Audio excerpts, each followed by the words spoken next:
Bagaimana anak-anakku, masih tetap semangat bukan? Baik, semoga pandemi cepat berlalu dari bumi pertiwi ini sehingga kalian bisa belajar bertatap muka dengan semua bapak ibu guru di sekolah. Kalian juga harus tetap menjaga imunitas di rumah ya, kemudian tetap melaksanakan prokes pada di rumah masing-masing agar tidak terkena atau terhindar dari virus COVID-19. Oke, baiklah anak-anak hebat, hari ini Bu Indah akan menyampaikan materi tema 2 persatuan dalam perbedaan, subtema 1 persatuan dalam perbedaan. Baiklah, sebelum kita simak pembelajaran hari ini, kita harus berdoa dulu. Berdoa mulai. Bismillahirrahmanirrahim. Oke, terima kasih. Silahkan disimak videonya baik-baik. Baik, bersama Bu Endah kita belajar di tema 2 persatuan dalam perbedaan, subtema 1 rukun dalam perbedaan, pembelajaran yang keempat. Mari anak-anak kita belajar dengan penuh semangat. Kalian simak baik-baik ya. Menjaga kerukunan di lingkungan tempat tinggal merupakan tugas setiap warga negara. Jadi dimanapun kita berada, kita harus menjaga kerukunan. Kesatuan sangat dibutuhkan untuk mencapai sebuah tujuan. Segala perbedaan yang ada dikesampingkan untuk kepentingan bersama. Terkadang perbedaan yang dimiliki oleh suatu kelompok dapat memperkaya keputusan yang diambil. Menjelang proklamasi ini, anak-anak, terdapat peristiwa penting yang perlu kita ketahui. Pada pembelajaran sebelumnya kita sudah belajar tentang tokoh-tokoh yang berperan penting pada proklamasi kemerdekaan Indonesia. Nah, saat ini kita akan belajar peristiwa sebelum terjadinya proklamasi kemerdekaan Indonesia. Kalian simak baik-baik dan tetap semangat untuk belajar ya. Silahkan disimak. Tanggal 9 Agustus 1945, Insinyur Soekarno, Mohatta, dan Dr. Rajiman Widyodiningrat pergi ke Dalat Saigon untuk bertemu dengan Marsekal Terauchi, Panglima Besar Tentara Jepang di Asia Tenggara. Panglima tersebut menyampaikan informasi kepada pemerintah Indonesia bahwa Jepang akan memberikan kemerdekaan kepada bangsa Indonesia. Jadi pada saat itu Indonesia sendiri sedang dijajah oleh Jepang dan Jepang akan memberikan kemerdekaan kepada bangsa Indonesia. Itu janji dari Jepang anak-anak. Nah, saat ini anak-anak, ternyata janji ini tidak dipenuhi tentara Jepang. Saat ini tentara Jepang sedang terdesak oleh tentara sekutu. Beberapa wilayah Jepang dijatuhi bom oleh tentara musuh untuk menarik simpati rakyat Indonesia.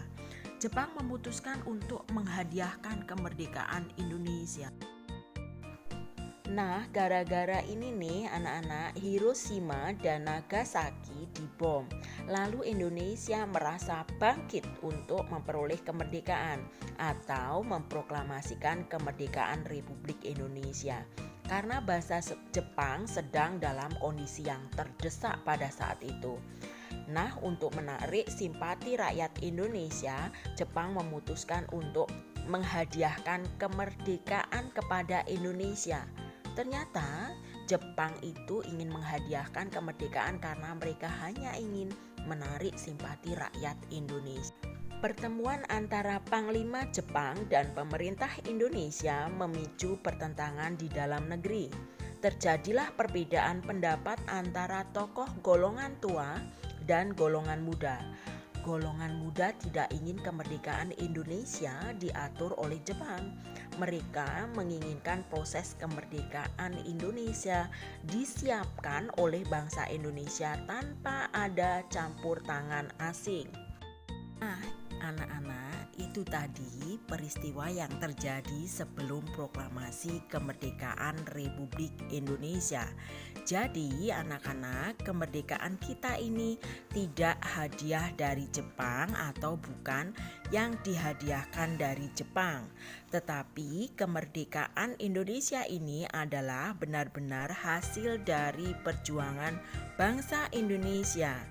Nah, setelah ini ada peristiwa berikutnya, yaitu di mana Insinyur Soekarno dan Mohatta diasingkan. Anak-anak, nanti kalian akan belajar di pembelajaran selanjutnya, pembelajaran Rengas Dengklok.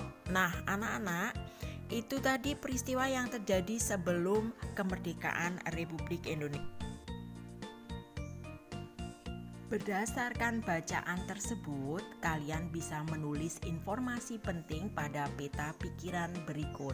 Nah, peta pikiran ini kalian buat di buku kalian masing-masing ya, dengan membuat kalimat tanya berdasarkan bacaan peristiwa sebelum proklamasi kemerdekaan Republik Indonesia.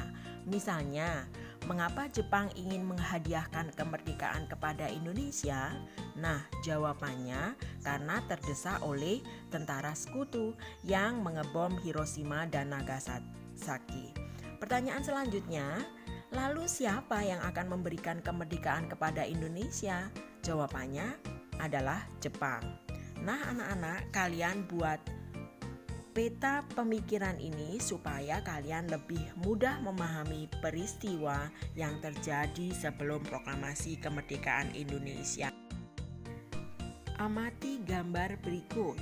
Seandainya kamu sedang bermain bersama mereka, apa yang harus kamu perhatikan terkait kerukunan dan persatuan? Nah, di sini ada gambar Benny, Edo, Siti. Mereka itu berbeda-beda anak-anak, tetapi mereka tetap bermain bersama. Mereka tetap rukun dalam menjaga persatuan. Nah, kalian ketika bermain dengan teman-teman kalian juga harus menjaga kerukunan, menjaga persatuan. Walaupun kalian mungkin berbeda agama, berbeda suku, berbeda asal, dan berbeda budaya. Mungkin juga berbeda warna kulit. Alangkah baiknya kalau kita tetap hidup rukun dan bersatu. Perbedaan itu bukan menjadi penghalang kita untuk bersatu.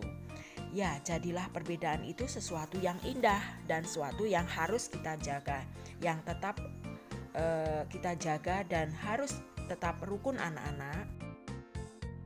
Apakah kamu telah menerapkan nilai-nilai kerukunan terkait persatuan dan kesatuan dalam kehidupanmu sehari-hari?